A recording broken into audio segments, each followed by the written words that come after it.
1절부터 12절까지입니다. 마가복음 4장 1절부터 12절까지 말씀 한 절씩 교독하겠습니다.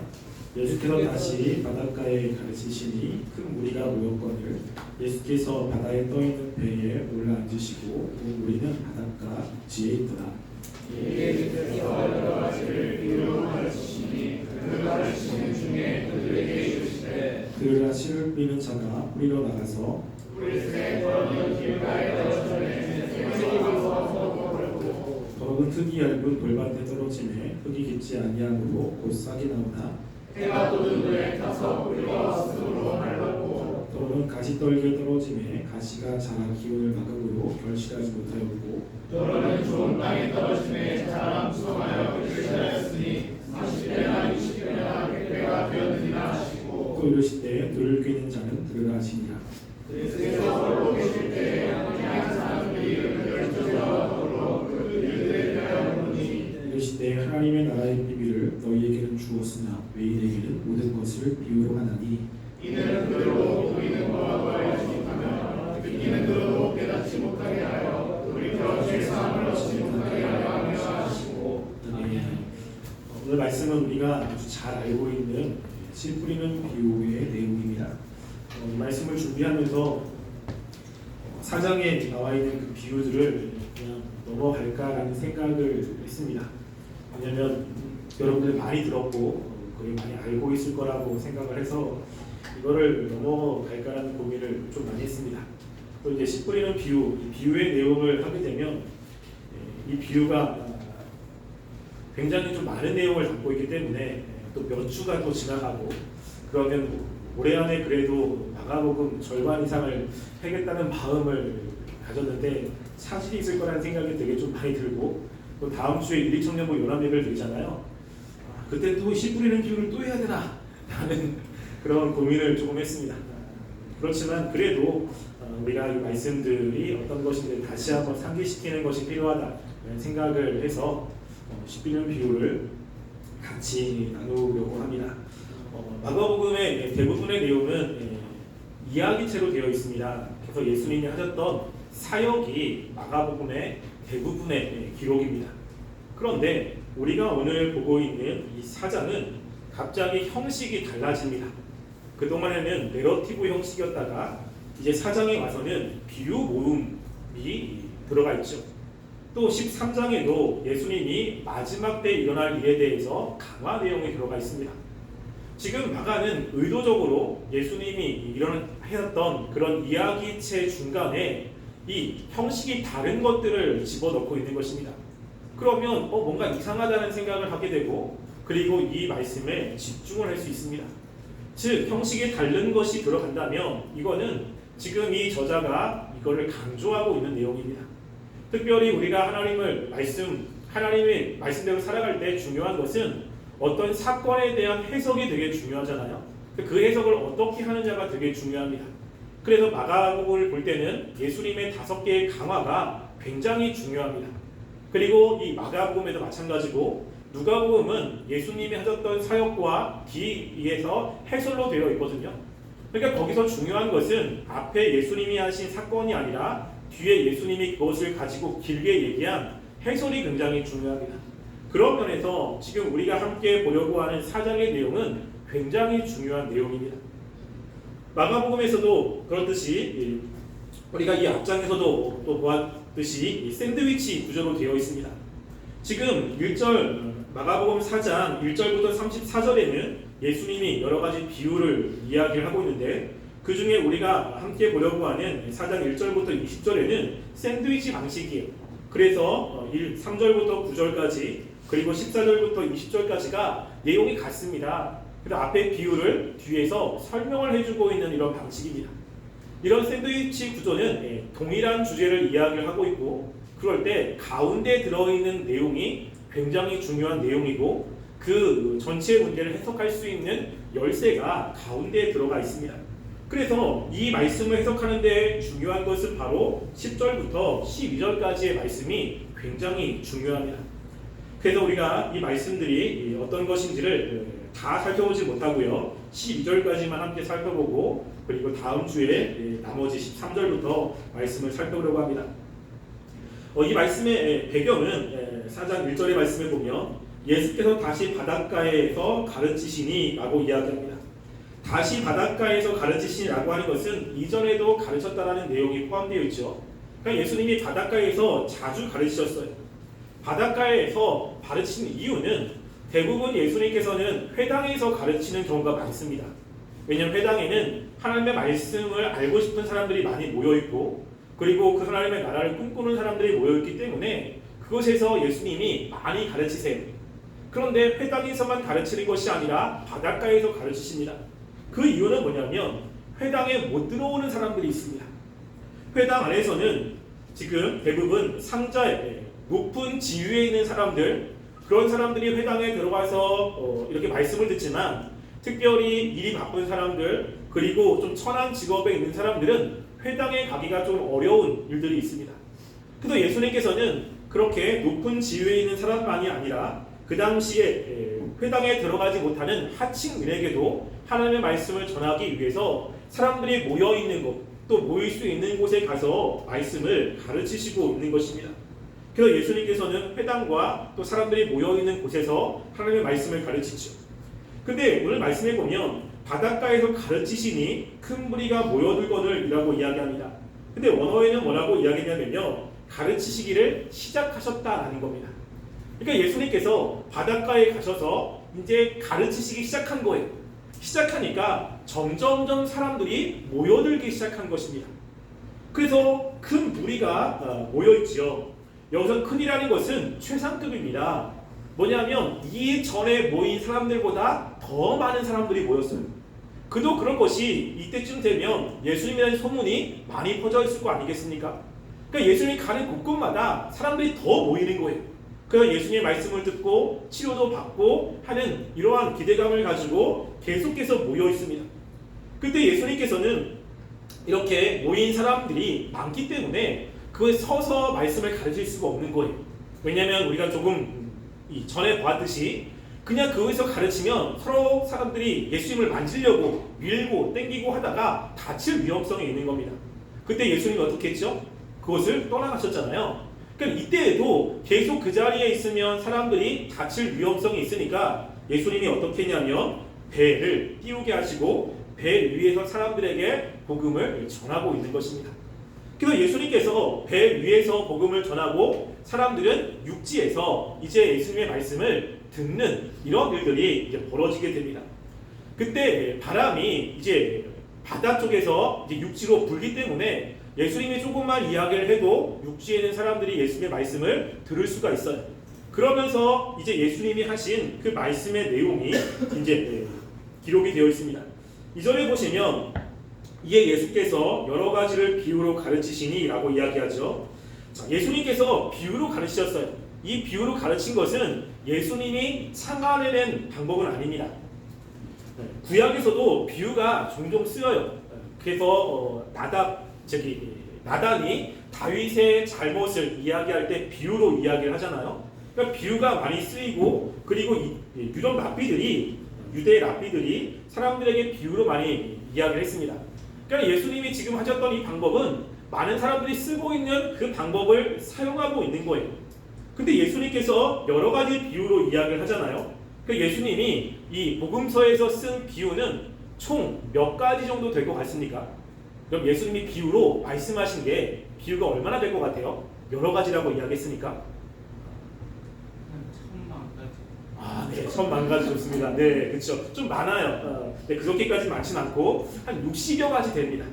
그러니까 60번 정도 말씀을 하신 거예요. 근데 그 60번의 말씀의 주제는 하나님의 나라입니다. 그러니까 예수님께서 이 하나님의 나라를 이 땅의 사람들에게 설명을 하고자 하는 겁니다. 공통적인 주제죠. 왜 하나님의 나라를 설명을 하냐면 하나님의 나라는 눈에 보이지 않습니다. 어떤 나라를 보여줄 수 있다면 직접 보여주면 되고 그 나라가 정말로 있다면 가서 보여주면 되는데 하나님의 나라는 볼 수가 없잖아요. 그렇다고 만질 수도 없습니다. 그러니까 이거는 이게 무엇인가 볼 수도 없고 맡길 수도 없는 것들을 설명해야 돼요. 근데 그 나라가 중요합니다. 그러면 그들이 보고 경험하는 그런 경험들을 가지고 쉽게 설명을 하는 비유가 하나님의 나라를 설명하는데 가장 효과적인 방법입니다. 그 예수님께서 그 당시 사람들이 생활하는데 아주 익숙한 그러한 것을 가지고 하나님의 나라가 어떤 모습인지를 이야기를 하고 있는 것입니다. 그래서 우리는 하나님의 나라에 대해서 생각을 할 때 예수님의 비유를 근거로 해서 하나님의 나라는 이러한 곳이구나라는 것을 생각을 해야 돼요. 그래서 하나님의 나라의 그런 모습이 한 가지의 모습은 아니잖아요. 그러니까 다양한 비유가 필요한 거예요. 그러니까 그 다양한 모든 비유는 딱 하나 하나님의 나라를 설명하고 있는 것입니다. 그러니까 하나님의 나라가 한 가지 비유는 이거다라고 얘기할 수가 없는 거예요. 그 모든 것들을 다 고려하고 그 상황마다 그 비유에 합당한 것들을 우리가 인식하고 살아가야 되는 것입니다. 예수님이 비유를 사용하고 하신 이유는 두 가지입니다. 첫 번째는 뭐냐면요, 하나님의 나라를 쉽게 설명하기 위한 거예요. 왜냐하면 볼 수도 없는 그런 곳이고 그리고 알 수도 없는 것이기 때문에 쉽게 그 나라를 설명하기 위해서 하나님의 나라를 비유를 통해서 설명하고 있는 거죠. 두 번째는 무엇일까요? 감추기 위한 것입니다. 그래서 이것은 듣는다고 다 아는 게 아니에요. 이 비유를 아는 사람들은 그게 그렇구나라고 알게 되죠. 여러분들은 알지 않습니까? 이 비유가 어떤 것인지, 이거는 이런 의미야 라는 것을 알잖아요. 근데 그 당시 사람들은 예수님이 비유를 했을 때 이 비유가 무슨 뜻입니까? 물어봤어요. 왜냐하면 이 비유의 말씀을 듣는 사람 중에 이것을 깨닫는 사람이 있고 그렇지 못한 사람들이 있습니다. 그렇지 못한 사람은 하나님의 나라 백성이 아닌 거예요. 그러니까 하나님의 나라의 백성이 아닌 사람들은 이 비유는 철저하게 감춰져 있습니다. 그 비유에 대해서 깨닫지도 못하고 보지도 못하는 거예요. 반면에 하나님의 백성들은 단지 듣고 깨닫는 것만이 아니라 깨달으면 보이기 시작합니다. 현상에서 삶 가운데 일어나는 것을 통해서 하나님의 나라가 이렇게 지금 움직이고 있구나, 이게 보여지는 거예요. 그래서 하나님의 백성들은 이 비유를 통해서 하나님의 그 나라에서 인식을 하고 또 실제 이 세상 가운데 되어지는 것을 보면서 하나님의 나라를 꿈꾸게 만드는 것이고, 또 하나님의 나라의 백성이 아닌 사람들은 비유를 아무리 많이 들어도 그것을 인식하지 못하고 하나님의 나라를 보지 못하는 것입니다. 그래서 예수님께서 이 비유를 통해서 하나님의 백성인지 아닌지를 구분을 하시는 거예요. 그래서 굉장히 중요한 것입니다. 그래서 예수님께서 이제 3절부터 시작해서 이제 9절까지 이제 비유의 내용을 이야기를 합니다. 자, 예수님이 하신 말씀의 비유에 굉장히 중요한 단어가 맨 처음에 나와 있습니다. 그게 뭐냐면요, 들으라라고 하는 거예요. 들으라. 이 들으라고 하는 말씀이 3절에도 나와 있고 9절에도 나와 있습니다. 그러니까 예수님이 하신 비유의 처음과 마지막이 뭐냐면 들으라라고 하는 거예요. 그러니까 이게 얼마나 중요한 내용인지를 우리에게 시사하고 있죠. 그래서 예수님이 하시는 이 말씀을 주의 깊게 듣고 그 말씀을 알아야 돼요. 이게. 그러니까 하나님의 말씀을 듣지 않으면 하나님의 나라를 모릅니다. 그러니까 듣는 사람들이 하나님의 나라를 알게 되는 거고 보게 되는 거예요. 근데 말씀을 듣지 않는 사람들은 절대 하나님의 나라를 알 수가 없다는 것을 예수님이 지금 이야기를 하고 있는 것이죠. 하나님께서 이스라엘 백성들에게 정말 중요한 내용을 말씀했습니다. 그것 중에 하나가 뭐냐면 우리가 알고 있는 신명기 6장 4절 말씀이죠. 거기 뭐라고 하냐면 들으라 이스라엘 라고 이야기하는 거예요. 쉐마 이스라엘. 그러니까 이스라엘 백성들이 들어야 돼요. 제일 중요한 게. 그게 우리 하나님은 유일한 하나님이고 하면서 쭉 이야기하잖아요. 똑같은 말씀을 지금 하는 거예요. 그동안 예수님께서는 하나님의 나라에 대해서 계속 말씀했어요. 그리고 하나님의 나라의 말씀을 사람들이 들었습니다. 그런데 이 앞에까지는 그 하나님의 나라의 말씀이 무엇인지가 나와 있지 않아요. 이게 그 내용이 어떤 것인지 앞에서 설명을 하지 않습니다. 그냥 예수님이 천국에 대해서 이야기하고 그리고 하나님에 대해서 이야기를 했다고만 얘기하지 그 내용이 뭔지를 이야기하지 않는 거예요. 근데 여기서 이제 처음으로 그 예수님이 말씀하신 하나님의 나라 내용이 무엇인지를 이야기를 하고 있는 것입니다. 그러니까 이 예수님이 말씀하신 그 말씀이 무엇인지 이 말씀을 통해서 잘 들어야 되는 거죠. 그리고 그 말씀을 깨닫는 것이 굉장히 중요한 것입니다. 그래서 처음과 마지막에 들으라라고 이야기를 하면서 이 말씀을 주의 깊게 들어야 된다고 말씀을 하고 있는 것이죠. 자, 그러면서 이제 비유를 이야기를 합니다. 그 내용들, 들어야 되는 그 내용들. 그게 뭐냐면 이제 여러분들 알고 있듯이 씨 뿌리는 비유예요. 근데 씨 뿌리는 비유는 엄밀히 말해서 요 비유의 제목하고는 좀 탐탁지 않습니다. 씨 뿌리는 비유는 씨가 주인공인 것처럼 생각이 되죠. 근데 여기서 주인공은 뭐냐면 밭이요, 밭. 그러니까 밭이 어떤 밭이냐가 굉장히 중요합니다. 그리고 예수님이 이렇게 말씀하신 것은 그 당시 갈릴리 사람들에게 굉장히 익숙한 내용이에요. 갈릴리 사람들의 대부분의 사람들은 어업에 종사하고 있었습니다. 그래서 배를 가지고 이 물고기를 잡는 것이 주 어부였는데 그것과 함께 또 하나는 농사 짓는 것이었어요. 그래서 이스라엘 지도를 보면 이 갈릴리 지역이 굉장히 풍요롭습니다. 그래서 여기서 많은 이런 농작물, 밭작물들이 재배가 돼요. 그래서 이 당시의 사람들은 이 어업하고 그리고 농사와 이런 것들이 굉장히 활발한 것이. 그래서 이 사람들이 알고 있는 그리고 자신들이 굉장히 친근하게 알고 있는 이 씨를 뿌리는 농업과 관련돼서 이야기를 하고 있는 것입니다. 여러분, 그런데 예수님이 하신 비유가 그들에게 굉장히 친숙한 거긴 하지만 예수님의 비유 속에서 그들이 이건 아닌데 라고 하는 것이 다 들어가 있습니다. 여기서도 마찬가지예요. 지금 예수님께서 비유를 하실 때 그냥 자신들이 하고 있는 것을 그대로 사용해서 비유로 하신 것은 아니에요. 그들이 생각할 때 이건 아닌데? 이게 왜 이게 들어가지? 라고 하는 내용이 들어가 있습니다. 이게 중요한 거예요. 이게 씨 뿌리는 비유도 마찬가지입니다. 지금 여기서 보면 씨를 뿌리잖아요. 뿌리는데 어떤 씨는 길가밭에 있고 어떤 씨는 돌짝밭, 어떤 씨는 가시밭, 어떤 분은 좋은 밭에 떨어집니다. 여러분, 그냥 생각하면 이 농사 짓는 농부가 씨를 그냥 뿌리는 거예요. 그래서 씨가 어디 떨어지지 상관없이 그냥 그 씨가 떨어진 곳에서 자라는 것을 수확하는 것처럼 이렇게 들리지 않습니까? 여러분, 농사 이렇게 하면 망해요. 이게 이 당시의 농사는 이스라엘 백성이 하나님이 약속의 땅으로 들어온 그때부터 예수님 당시까지 거의 1000년 가까이 농사를 졌어요. 그러면 농사를 이렇게 짓진 않죠. 그럼 농사를 어떻게 짓니까?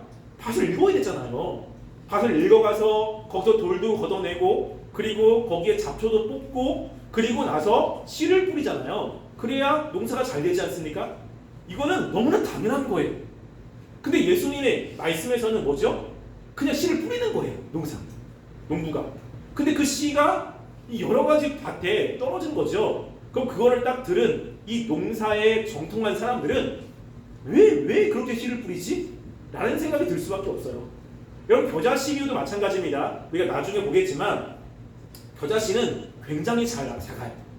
근데 겨자씨가 땅에 떨어져서 자라는데 얼마까지 자라냐면 굉장히 커서 거기에 새가 깃들어가지고 새가 쉴 수 있을 정도로 굉장히 크게 자란다고 이야기를 하잖아요. 여러분, 그럼 새가 와가지고 쉴 정도면 정말로 커야 돼요. 여러분, 근데 겨자씨는 그렇게 크게 안 자랍니다. 기껏해 한 3m? 커봐야? 그렇게 자라지 않아요. 근데 예수님의 말씀 보면 이 겨자씨가 나무처럼 자라는 것 같아. 그러니까 겨자씨가 자라는 것을 아는 사람들은 이거 아닌데? 라는 생각을 갖게 됩니다. 그게 예수님의 비유의 포인트예요. 거기서 무엇인가를 말씀하고자 하는 것입니다. 왜냐하면 세상의 나라와 하나님의 나라는 달라요.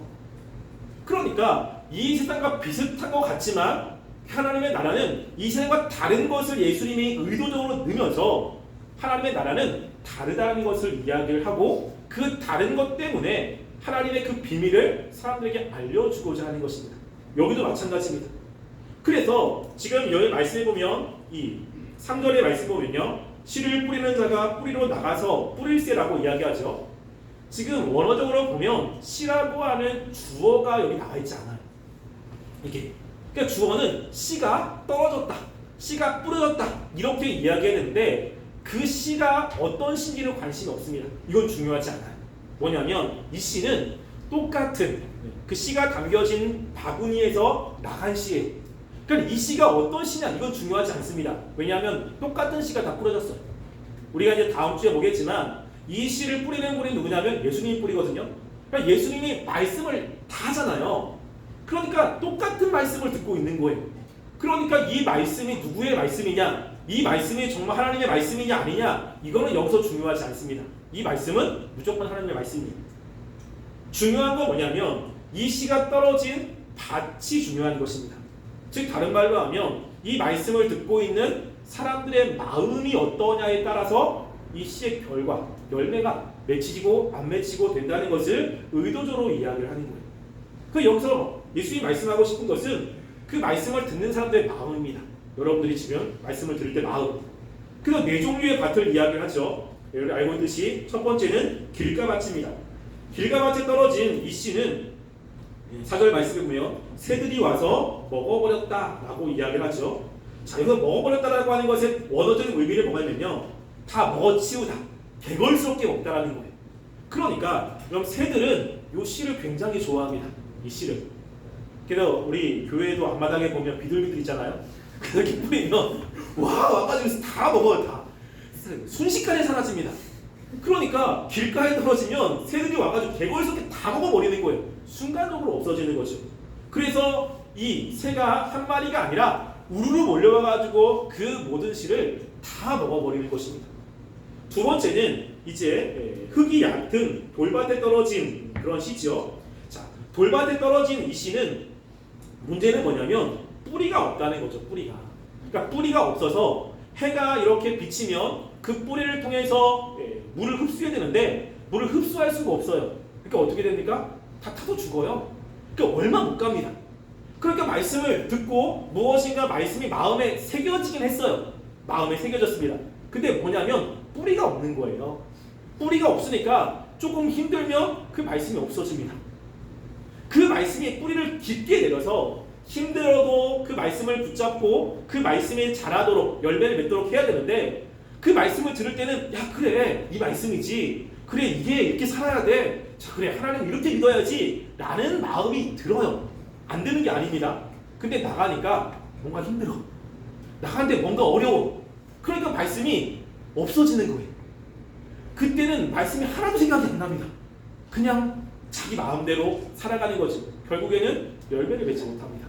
이게 두 번째고요. 세 번째는 뭐냐면 가시떨기에 떨어집니다. 그래서 이것은 이제 떨어져가지고 뿌리를 깊게 내렸어요. 뿌리를. 근데 뭐냐면 이렇게 가시에 기온에 막혀서 열매를 맺지 못하는 것입니다. 그러니까 기온에 막히다라고 하는 것의 뜻은 뭐냐면요, 바싹 무르다, 질식히다라고 하는 거예요. 그러니까 요 씨가 여기 잎이 나고 점점점 자라서 열매를 맺으려고 하는데 그 위에 가시덤불이 있는 거예요. 그럼 가시덤불을 해치고 열매를 맺어야 되는데 가시덤불 때문에 점점점 올라가면 올라갈수록 상처가 나는 겁니다. 그러니까 열매가 안 맺히는 거예요. 그래서 열매를 못 맺히고 작게 그냥 계속 있는 거죠. 그래서 결국에 열매를 못 맺힙니다. 네 번째 빵에 있는 그 씨는 30배, 60배, 100배의 결실을 맺잖아요. 그러니까 결국에는 열매를 맺는 거예요. 여기서 보면 이 씨마다 조금씩 말씀이 들어가서 반응들이 조금씩 좀 달라지는 것들을 보게 되죠. 그럼 첫 번째 길가밭은 떨어지자마자 없어졌어요. 그러니까 나중에 다음 주에 설명하겠지만 말씀을 들었어요. 들었는데 예배가 끝나자마자 무슨 말씀인지 몰라요. 끝나자마자 뭘 들었지? 그리고 야 맞아 이거야 해서 나갔는데 나가서 사람들과 이야기하면서 말씀이 다 없어지는 거예요. 마귀가 다 가져간 겁니다. 그 두 번째는 그 말씀을 가지고 있어요. 아 그래 내가 이렇게 살아야지. 근데 삶에 어려움이 조금 오거나 유혹이 있으면 그 말씀에 대해서 생각이 안 나는 거예요. 세 번째는 뭐냐면 말씀을 가지고 살아요. 근데 어려움이 막 오는 거죠. 고통이 막 와. 그러면 그 말씀을 붙잡고 고통을 이겨내면서 무엇인가 말씀대로 살아내야 되는데 어려움이 오면 올수록 그 어려움을 이기지 못하고 움츠러드는 거예요. 결국에는 열매를 맺지 못하죠. 밭의 입장에서는 내가 그래도 말씀을 들었지 않습니까? 말씀의 은혜를 받지 않습니까? 말씀을 기억하고 있지 않습니까? 말씀을 가지고 살려고 애를 썼지 않습니까? 라고 이야기할 수 있습니다. 여러분 그렇죠? 여러분 근데 씨를 뿌리는 이 농부의 입장에서 원하는 게 뭐죠? 원하는 게 그럼 과실수에 원하는 게 뭐예요? 열매예요, 열매. 그럼 저희 집에 우리 사랑이 때문에 고추를 심었어요. 고추를. 그래도 아침마다 우리 사랑이가 이렇게 물을 줍니다. 물을 줘가지고 이제 열매를 따가지고 이제 먹으려고 이렇게 2개를 따 먹었어요. 2개 굉장히 안 매운 그리고 부드러운 고추를. 제가 그것을 키우는 이유는 고추를 따기 위한 거예요. 근데 고추는 안 맞히고 꽃은 다 떨어져. 과실수인데 과실을 안 맺고 계속 이파리만 무성해. 그러면 제가 그거 어떻게 하겠습니까? 버리지. 필요가 없어요. 관상수면 예쁘게 그냥 자라면 돼요. 관상수면 그냥 이 공기청정하는 그런 식물은 공동청정하게 그냥 잘 피면 됩니다. 자라면 돼요. 근데 과실수는 열매가 중요한 거예요. 말씀에 중요한 것은 뭐냐면요, 열매라고요. 열매.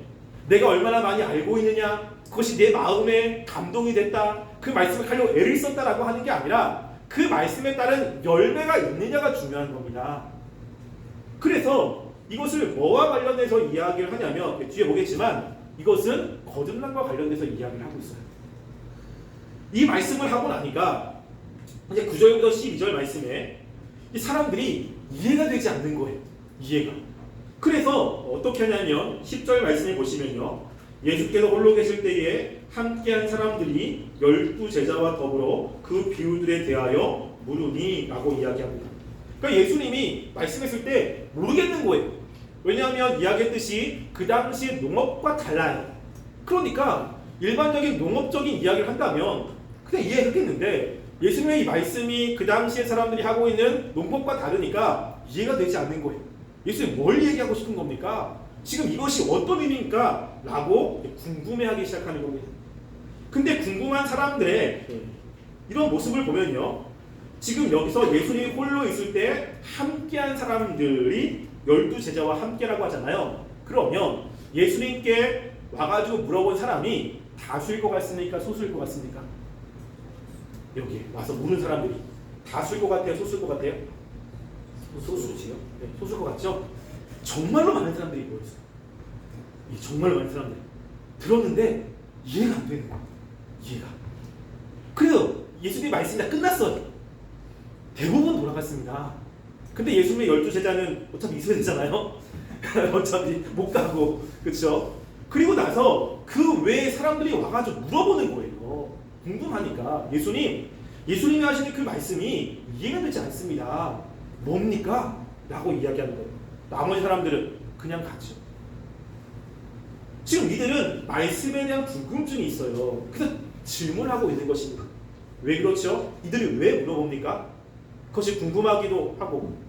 그런데 이들이 이렇게 질문한 그 목적 중에 하나는 바로 앞에 3장과 관련이 있습니다. 여러분 3장과 4장이 연결해서 오잖아요. 여러분 3장의 마지막 내용이 뭐죠? 하나님의 가족들의 특징이죠. 하나님의 가족의 특징은 하나님의 뜻대로 행하는 사람들입니다.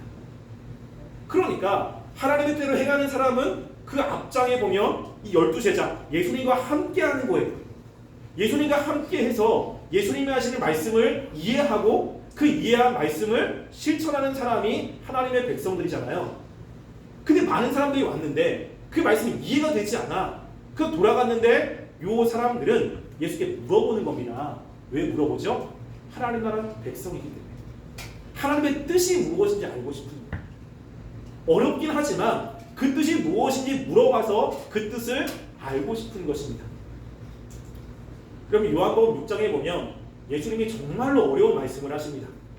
뭐냐면 오병이어 사건 이후에 내가 생명의 떡이고 나를 먹어야 살고 그래요. 갑자기 예수님을 먹어야 되는 식인종도 아니고.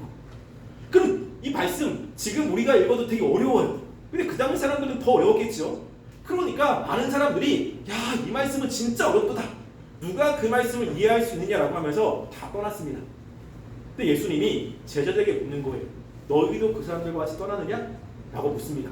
그때 베드로가 뭐라고 이야기하면 영생의 말씀이 여기 있는데 내가 어디로 가겠습니까? 라고 이야기하는 거예요. 이해가 되지 않지만 지금 여기 영생의 말씀이 있는 거예요. 뭐죠? 하나님의 주시는 그 구원을 받을 수 있는 것이 여기에 있는 거예요. 여기밖에 없어. 이해가 안 되지만 그러니까 어떻게 해요? 물어보는 거예요. 예수님 가까이서. 예수님이 말씀했으니까 예수님 가까이에서 물어보고 그것을 알려고 하는 마음이 베드로의 마음 가운데 있다는 겁니다. 그리고 하나님의 백성들은 하나님의 뜻이 궁금해요. 내 삶이 힘든데 힘든 하나님의 뜻이 뭔가? 하나님이 나에게 뭘 원하시는가? 왜 나에게 이런 어려움을 주시는가? 이 어려움 속에 뭘 하기를 원하시는가? 이게 궁금하잖아요. 그러니까 어려운 것들이 있으면 하나님께 물어본다고요. 궁금해. 왜? 하나님 뭡니까? 말씀도 찾아보고 물어보기도 하고 하나님의 백성들의 특징은 그렇습니다. 여러분 저도 신앙생활을 하면서 제가 이제 어렸을 때는 그냥 덮어놓고 믿으라고 했거든요. 그러니까 말씀은 궁금해가 안 되는 거예요. 왜? 하나님의 말씀이기 때문에. 그러니까 믿으면 되는 거야. 근데 궁금한 거 되게 많잖아요. 그러니까 제가 맨 처음 궁금했던 게 뭐냐면 믿음이 과연 뭐지? 라는 거였어요. 우리가 교회에서 믿는다고 이야기하지만 그럼 믿음이 과연 뭘까? 뭐가 믿음인가라고 하는 것에 대한 고민이 되게 많았습니다. 그 당시에 알려주는 사람들 별로 없었고 그래서 되게 궁금했어요. 그래가지고 이런저런 생각도 되게 많이 하면서 깨달은 게 믿음에는 내용이 되게 중요하고 그리고 뭐 하나님이 은혜 주시는 것 이런 것에 대해 깨달았거든요. 그는 그거 이후 가니까 또 궁금한 게 너무 많은 거야. 하나님의 나라에 대해서. 그러니까 궁금하니까 자꾸 찾아보게 되고 물어보게 되고 책도 보게 되고 그럼 하나씩 깨달아지거든요. 여러분 하나님의 백성들은 하나님의 뜻에 대해서 궁금한 게 있습니다. 이게 여러분 다 모르잖아요. 이게 뭔지를 알고 싶은 거예요. 그러다가 알게 되는 것이 있죠. 그런데 하나님의 백성이 아닌 사람들은 관심이 없어요. 왜? 하나님의 뜻이 궁금하지 않아. 그게 중요하지 않아. 관심의 의가 뭐냐면 내가 어떻게 잘 먹고 잘 살까? 내가 어떻게 이 세상에 성공할까? 하나님의 뜻이 궁금하지 않습니다. 여러분 그래서 하나님의 말씀을 하나님의 뜻을 원하는 사람들은 그 말씀들을 굉장히 자세하게 그리고 깊이 다루는 것들을 좋아해요. 왜냐하면 그래야 그 뜻이 명확하니까.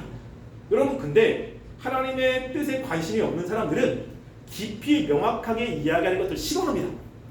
왜냐하면 그렇게 이야기하면 자기의 죄가 드러나게 되고 짜증나고 자기가 못 산다는 것이 자꾸만 드러나니까 듣고 싶지 않은 거예요. 그럼 뭐만 원하냐면 그럼 결론이 뭔데? 그리고 어떻게 해야지 하나님의 그런 축복을 받는데 이것만 관계가 있습니다. 그러니까 이게 다른 거예요. 근데 여기에 있는 사람들은 뭐냐면 하나님의 백성들이기 때문에 궁금한 거예요. 물어보면 예수님 뭡니까? 여러분 궁금한 거 있으면 물어보세요. 저한테 말고 계속 이렇게 물어보세요. 저한테도 물어보시면 제가 아는 한도 내에서는 이야기를 해줄 수 있습니다. 근데 다 모르는 것도 있잖아요. 저도 모르는 거 있어요. 누가 저한테 가서 목사님 이거 뭡니까? 그럼 저도 몰라요. 그럼 물어보라고 그래요. 하나님께. 질문하면 하나님이 답을 주세요. 실제로. 저도 많이 그런 걸 통해서 깨닫게 되고 그랬거든요. 그러니까 예수님이 알려주는 거예요. 이게 뭔지를. 그래서 예수님께서 이렇게 궁금해하는 사람들에게 그 뜻의 비밀을 알려줍니다. 이게 중요한 거예요. 그 두 가지로 알려줍니다. 두 가지. 그 중에 이제 오늘은 하나를 볼 텐데 첫 번째는 뭐냐면 왜 예수님이 비유로 말씀하셨는지가 11절과 12절 말씀이에요. 이게. 그리고 13절부터 시작해서 20절 말씀은 예수님이 하신 비유의 내용을 이야기를 합니다. 그때 예수님께서 11절에 보시면 이제 그 비유에 대해서 이야기를 하잖아요. 11절 보시면 하나님의 나라의 비밀을 너희에게는 주었으나 외인에게는 모든 것을 비유로 하나니 라고 이야기합니다. 그러니까 지금 여기서 중요한 건 뭐냐면 이 비유는 하나님 나라에 대한 거라는 거예요. 이 비유는. 그러니까 여러분들이 하나님의 나라가 어떤 나라인지 궁금하다면 이 비유의 말씀을 묵상하고 깨달아야 돼요. 그럼 이게 하나님의 나라입니다. 근데 그 하나님의 나라의 특징은 뭐냐면 비밀이라는 거죠. 비밀. 즉 이것은 자연적으로 얻을 수 없는 내용이라는 거예요. 그럼 비밀이라는 것은 저와 민기 형제가 비밀로 이야기했어요. 비밀이야. 다른 사람은 몰라요. 와가지고 아무리 제 얼굴 뚫어지게 쳐다봐도 모릅니다. 왜? 비밀 이야기잖아. 그러니까 비밀은 자연적으로 알 수 있는 게 아니에요. 근데 하나님의 나라는 비밀이라고요. 왜? 성부 하나님, 성자 예수님, 성령 하나님들이 서로 이야기된 거예요. 그러니까 이 비밀은 아는 두 사람이 이야기를 하기 전까지는 절대 알 수가 없습니다. 그렇죠? 그러니까 이야기를 해줘야 알 수 있는 거예요. 그러니까 지금 예수님이 하나님의 나라에 대해 이야기를 하잖아요. 이 이야기를 듣지 못하면 하나님의 나라는 절대 알 수가 없습니다. 예. 자기가 나라는 이런 거야 꿈껏 이야기를 해도 정말로 하나님이 계획하신 그 나라하고는 다른 하나님의 나라를 생각하고 있는 거예요. 그러니까 지금 이건 비밀이라는 거죠. 그래서 이 비밀을 알려주고자 하는 거예요. 여러분 사도 바울이 지금 이 뒤에서 사도 바울이 쓴 서신을 통해서 우리가 보면요, 사도 바울이 하는 그런 모든 사역들은 하나님의 비밀을 이야기하는 겁니다. 제가 몇 가지 말씀을 읽어드릴게요. 고린도전서 4장 1절 말씀에 보면 이렇게 이야기합니다. 아마 잘 알고 있는 말씀이에요. 사람이 마땅히 우리를 그리스도의 일꾼이요 하나님의 비밀을 맡은 자로 여길지. 뭐죠? 사도 바울은 하나님의 비밀을 맡았어. 하나님이 알려줬다고요, 그 비밀을. 그 맡은 자로서 비밀을 알려주는 거예요. 이것에 대해서 에베소서 1장 9절 말씀에는 9월에서 이렇게 이야기합니다. 그 뜻의 비밀을 우리에게 알리신 것이요 그의 기뻐하심을 따라 그리스도 안에서 때가 찬 경륜을 위하여 예정하신 것이 뭐죠? 그 뜻의 비밀을 알려줬다고요. 그 알려주신 것이 지금 사도 바울이 이야기하려고 하는 에베소 교회서의 내용인 거예요. 에베소 3장 2절부터 4절 말씀은 또 이렇게 이야기합니다. 너희를 위하여 내게 주신 하나님의 그 은혜의 경륜을 너희가 들었을 터이라. 곧 계시로 내게 비밀을 알게 하신 것은 내가 먼저 간단히 기록한 것 같으니 이것을 읽으면 내가 그리스도의 비밀을 깨달은 것을 너희가 알 수 있으리라 라고 이야기합니다. 지금 이야기가 예수님이 나에게 비밀을 알려줬고 내가 지금 전하는 것은 그 비밀이고 너희가 이것을 읽으면 너희도 그 비밀을 알고 있기 때문에 내가 하나님의 비밀을 너희들에게 이야기하고 있다는 것을 알 것이다 라고 이야기하는 거예요. 여러분 그래서 하나님의 백성들은요 통해요. 나도 하나님의 비밀을 알고 있고 이 사람도 하나님의 비밀을 알고 있어. 두 사람이 하나님의 비밀을 이야기하는데 내용이 틀려. 여러분 그러면 이상한 비밀 아닙니까? 하나님의 비밀은 한 가지인데 그럼 내가 이야기하는 것이 그 사람이 이해가 되고 그 사람이 이야기하는 것이 내가 이해가 돼야 되는 거예요. 이게 뭐냐면 성도의 교제지 이게. 그러니까는 같은 하나님의 백성들은 같은 비밀을 알고 있기 때문에 서로 이야기하면 얘기가 통해요. 근데 하나님의 백성이 아닌 사람들은 하나님의 비밀을 몰라요. 비밀이라고 해가지고 얘기를 하는데 엉뚱한 이야기를 하고 있는 거지. 그러면 그 사람이 과연 하나님의 비밀을 알고 있는가? 하나님의 백성인가? 그 하나님의 백성이 아닌 사람이 하나님의 백성이 모인 그 공동체에 모이면 소통이 안 됩니다. 세상 이야기 그리고 정치 이야기는 소통이 되지만 하나님의 비밀에 대한 이야기는 소통이 안 돼요. 왜냐하면 하나님의 백성들은 비밀이에요. 비밀. 알 수가 없는 거지. 그래서 그 다음에 예수님이 말씀을 하고 있는 거예요. 그 다음에 뭐냐면 이렇게 이야기합니다. 너희에게는 주었으나 외인에게는 모든 것을 비유로 하나니라고 이야기합니다. 의도적으로 예수님이 두 분류를 구분합니다. 너희와 외인들이에요. 그래서 원어적으로 보면 너희라고 하는 휘민이 맨 앞에서 강조되어 있습니다. 너희와 그리고 저들이라고 하는 에케이노 토이스 엑소라는 것이 이제 앞에서 같이 강조되어 있는데 외인이라는 것은 뭐냐면요 밖에 있는 자들이라는 뜻이에요. 밖에 있는 자들. 그러니까 우리가 3장에 있는 말씀과 관련돼서 생각해 보면 밖에 있는 사람들 누구죠? 예수님의 가족이라고 하는데 예수님을 하나님이 보낸 사람을 믿지 않은 사람들, 밖에 있는 사람들이에요. 밖에 있는 사람들에게는 비밀로 되어 있습니다. 알 수가 없어요. 아무리 하나님의 말씀을 읽어도 아무리 하나님의 말씀을 쉽게 풀이해도 그 사람이 이해할 수 있는 정도로 아주 그것을 세심하게 이야기를 해도 그게 뭔지를 모릅니다. 뭔지를. 이게 외인들의 특징이라는 거죠. 그래서 예수님이 이제 그 외인들에 대해서 12절 말씀을 통해서 이야기합니다.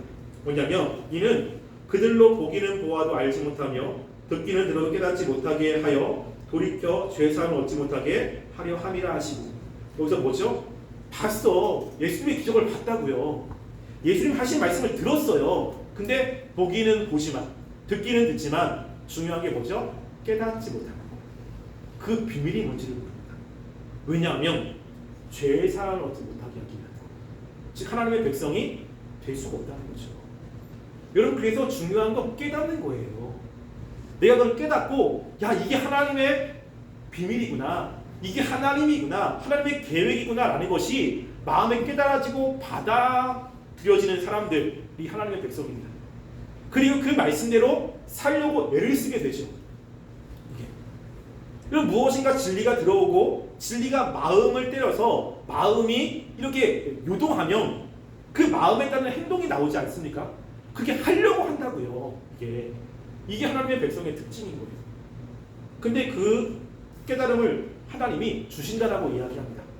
우리가 깨닫게 되는 게 아니에요. 여러분, 내가 머리가 좋아서 말씀을 읽으면 깨닫게 된다? 아닙니다. 하나님의 비밀인 거예요. 그래서 하나님께서 깨닫게 하지 않으면 누구도 그 말씀이 깨달아지지 않습니다. 그래서 저는 하나님의 백성인지 아닌지를 알 수 있는 저만의 어떤 방법 중에 하나가 뭐냐면요, 말씀을 들을 때 이해가 되느냐, 말씀을 듣고 피드백이 왔는데 제가 이야기한 대로, 성경에서 이야기한 대로 그렇게 느끼고 깨달은 대로 이야기를 한다, 그러면 그것이 깨달아진 거잖아요. 그러면 그 사람은 하나님의 백성일 가능성이 높습니다. 그런데 똑같은 설교를 듣는데, 똑같은 말씀을 듣는데 어떤 사람은 잘 이해했다고 얘기를 해요. 근데 전혀 엉뚱한 이야기를 하는 거예요. 그러면 아니구나 라고 생각합니다. 어떤 사람은 그래요. 아니 목사님, 어떻게 그렇게 엉뚱한 이야기를 할 수 있습니까? 라고 질문할 수도 있습니다. 여러분, 근데 제가 여러 경험했어요. 저는 똑같은 공간 안에서 똑같이 얘기했고 합니다. 한 10명 되는데 다 비슷한 이야기를 하는데 몇 사람은 완전 엉뚱하게 이야기하는 거예요. 내 의도랑은 완전 다르게.